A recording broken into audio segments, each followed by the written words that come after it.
Prabowo bangun dari masakannya nasi goreng yang ini itu kalau tentang dinilainya seperti apa nih? Oh ya, jadi gini, dalam dunia politik praktis untuk membangun sebuah komunikasi politik biasanya orang-orang yang punya sejarah, ya sejarah pertemanan, sejarah persahabatan, sejarah kerjasama politik, sejarah kemitraan politik, biasanya di dalam proses itu ada hal-hal yang menarik.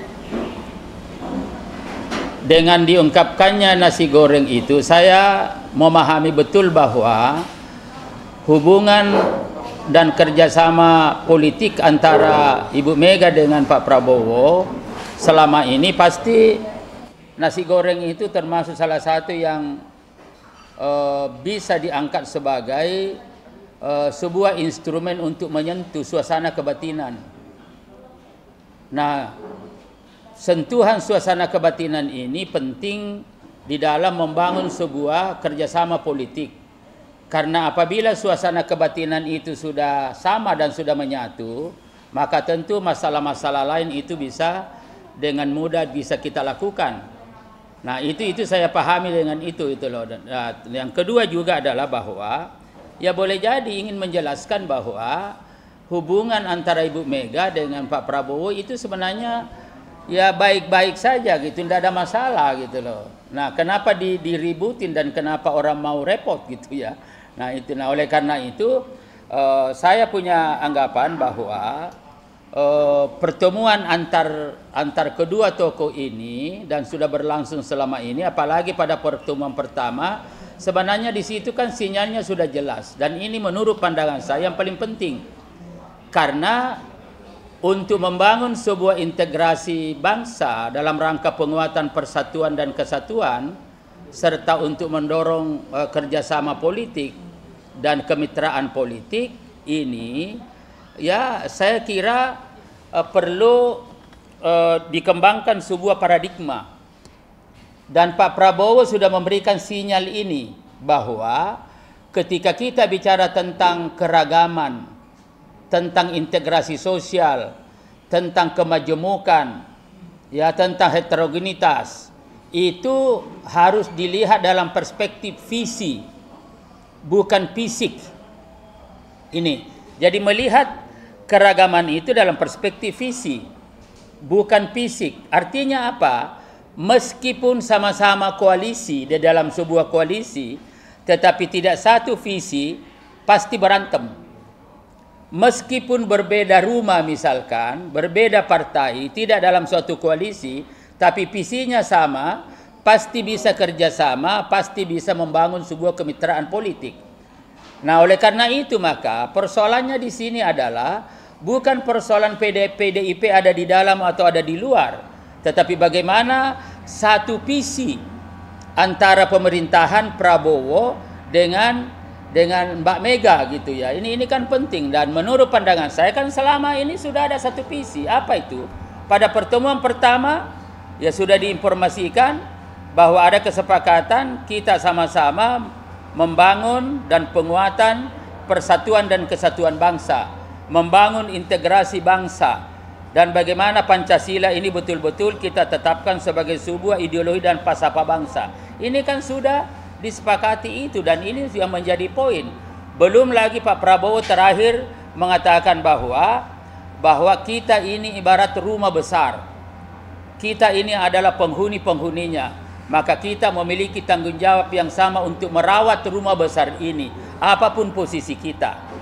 Nah, ini saya kira kalau sudah satu visi, maka pasti ada persamaan-persamaan untuk melakukan tugas-tugas partai ke depan untuk rakyat.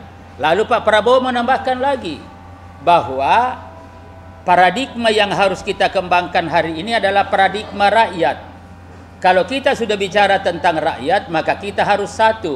Artinya, rakyatlah yang mempersatukan kita. Kenapa? Karena tujuan kita sama-sama adalah bagaimana agar supaya program-program pembangunan yang kita lakukan adalah untuk meningkatkan kesejahteraan rakyat dan untuk kemajuan bangsa. Nah, ini kan semua setelah di situ gitu loh. Nah, jadi menurut pandangan saya, ya pertemuan ini memang sebuah keniscayaan Ya, dan yang paling penting lagi adalah kalau pertemuan ini dilakukan itu ingin memberikan satu contoh kepada masyarakat dan seakan-akan ingin mengatakan, wahai rakyat semuanya, kami elit-elit yang ada di atas ini adalah satu, mengapa Anda tidak satu, padahal kami berbuat adalah untuk rakyat semua. Tetapi kalau di atas tidak satu, rakyat akan berkata, bagaimana kita mau satu, elit-elit politiknya di atas tidak satu, bahkan hanya saling memfitnah, misalkan saling politikin dan lain-lain sebagainya. Saya kira pesan-pesan seperti itulah yang akan dikembangkan gitu loh. Belakangan Pak Prabowo kemarin menyebut resah dengan aksi premanisme di daerah bagaimana? Jadi saya kira memang begini ya. Jadi kalau memang kita sudah ini kan Pak Prabowo sangat konsisten berpikir kan, dan memang orangnya sangat rasional. Ya, saya katakan bahwa saya 2 tahun jadi ketua koalisi di sana, jadi saya paham betul bagaimana beliau sangat rasional, sangat realistis dan sangat konsisten berpikir tentang itu. Nah, tadi saya katakan bahwa Pak Prabowo mengatakan ya minggu lalu kan bahwa paradigma kita sekarang adalah paradigma rakyat. Karena itu maka ketika bicara tentang rakyat, maka rakyatlah kita bersatu dan kita berbuat untuk rakyat. Dan karena itu apabila ada yang menghambat langkah-langkah kita untuk berbuat untuk rakyat, maka itu harus kita atasi. Nah, salah satu yang muncul selama ini adalah ya langkah-langkah yang dilakukan oleh oknum-oknum premanisme. Saya tidak ingin mengatakan organisasi, tapi ada oknum-oknum yang bermain di situ. Lalu kemudian Pak Kapolri misalkan sudah mengambil tindakan tegas bahwa siapapun premanisme yang melakukan praktek-praktek pemerasan terhadap perusahaan-perusahaan yang ada atau apapun harus diberikan tindakan yang tegas. Nah, saya kira itu adalah konsekuensi kalau kita ingin maju. Artinya adalah seluruh hal-hal yang menghambat pembangunan ini harus diatasi dengan baik. Ya tentu tetap dalam kerangka demokratisasi dan tetap dalam kerangka penegakan hukum. Nah, oleh karena itu kita berikan apresiasi tentang itu. Nah, ini saya ingin kembali ya. Jadi pastikan ada pertanyaan. Bagaimana misalkan kalau PDIP apakah tetap di luar atau ada di dalam? Nah, bagi Partai Golkar itu kan ini kan hak masing-masing partai. Ya, PDIP. Nah, ini saya ingin kembali ya. Jadi pastikan ada pertanyaan. Bagaimana misalkan kalau PDIP apakah tetap di luar atau ada di dalam? Nah, bagi Partai Golkar itu kan ini kan hak masing-masing partai. Ya, PDIP yang dipimpin oleh Ibu Mega mau bergabung secara formal dengan koalisi Indonesia Maju atau tidak, ya itu kan haknya. Ya, dan Pak Bahlil Lahadalia sebagai ketua umum DPP Partai Golkar sudah mengatakan yaitu hak masing-masing partai, tetapi apabila PDIP bergabung itu akan lebih baik. Dan alhamdulillah, kenapa? Karena ini kan sudah satu visi nih. Ya, di dalam pertemuan pertama sudah satu visi dengan Pak Prabowo. Artinya kalau mau masuk ya kan tidak ada masalah. Dan bagi Partai Golkar ya tidak ada masalah, dan alhamdulillah artinya kita sudah dalam satu rumah besar. Tentu komunikasi teknis kalau sudah di dalam sama-sama itu jauh lebih mudah dan jauh lebih efektif ketimbang ada di luar misalkan secara formal ya. Ya, kenapa saya katakan secara formal? Karena visinya kan sudah sama dengan Pak Prabowo tadi. Nah, sehingga dengan demikian Pak Bahlil ya beberapa kali kesempatannya ya kita malah mendukung misalkan kalau ada masuk di situ.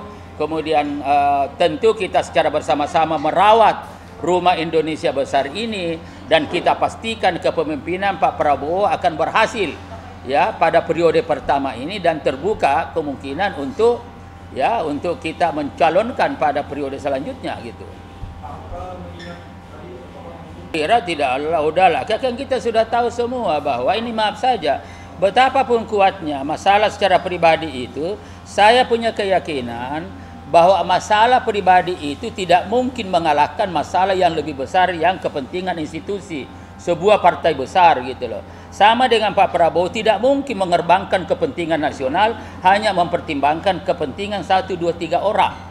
Ya, misalkan tadi juga misalkan ada isu tentang reshuffle kabinet ada hanya karena pertimbangan-pertimbangan subjektif. Sekali lagi saya katakan, Pak Prabowo setahu saya orang yang di dalam mengambil keputusan tetap diinspirasi oleh patriotisme, diinspirasi oleh nasionalisme, diinspirasi oleh asas-asas kebangsaan kita, maka pasti mengedepankan kepentingan bangsa, pasti mengedepankan persatuan dan kesatuan bangsa. Pasti kemajuan bangsa yang dikedepankan dan tidak mungkin hal-hal ini dikorbankan hanya untuk mempertimbangkan 1, 2, 3 orang. Dan oleh karena itu Pak Prabowo kan ingin sukses. Karena itu apabila ada menteri-menterinya yang dianggap tidak sukses, ya tidak produktif lagi, saya punya keyakinan Pak Prabowo pasti akan melakukan pergantian. Ya karena tidak mungkin Pak Prabowo mempertahankan 1, 2 orang yang nyata-nyata itu tidak produktif, yang nyata-nyata itu tidak ada prestasi dan tetap dipertahankan. Kalau itu kan ya bahasanya bahasa OKP-nya dulu sama dengan bunuh diri gitu, dan Pak Prabowo tidak mungkin lakukan itu. Ya jadi pasti kalau ada memang nggak produktif ya udah. Kenapa tidak gitu loh? Ya kan itu masalahnya.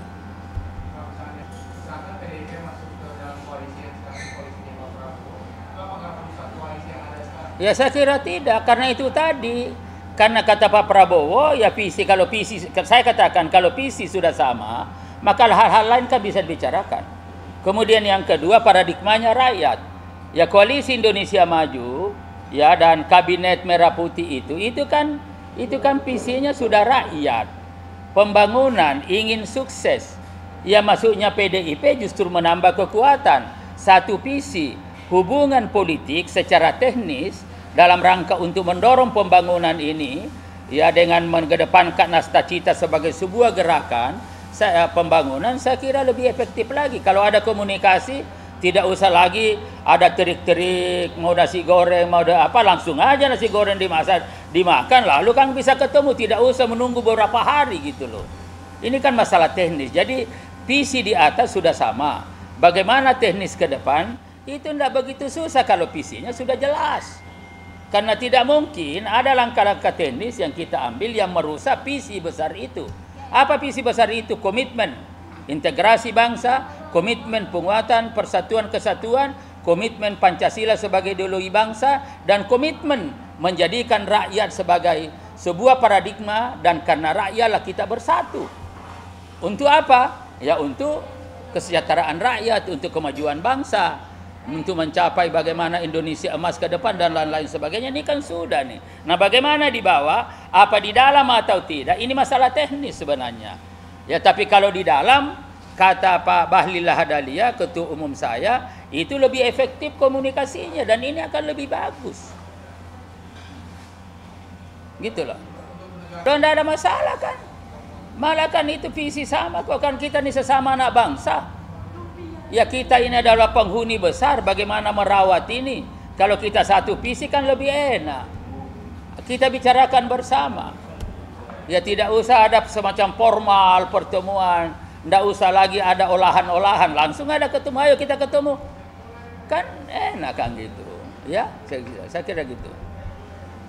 Malah semua. Dan hubungan-hubungan itu kan tidak harus ada nasi goreng gitu lah ya. Ya boleh jadi ini kan, ini antara Papua dengan anu kan beda lagi, nanti mungkin ada gitu loh. Jadi tidak ada masalah semua, dan saya kira ya misalkan tercermin dalam kepemimpinan DPR kan solid kepemimpinan DPR itu.